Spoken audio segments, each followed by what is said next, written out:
Ito ang pasalubong ko from Singapore. Chocolate.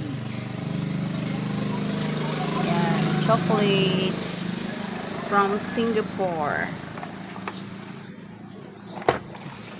Meron pang isa. Ito.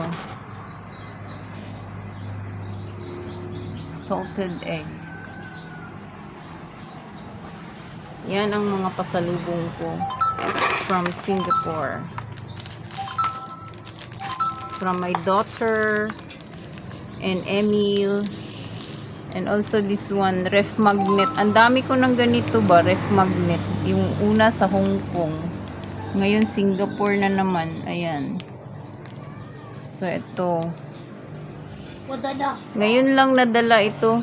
Actually, ano pa sila, matagal na sila nanggaling ng Singapore. Ngayon lang sila nakapasyal. So ayan. Thank you for the pasalubong from Singapore. Yan.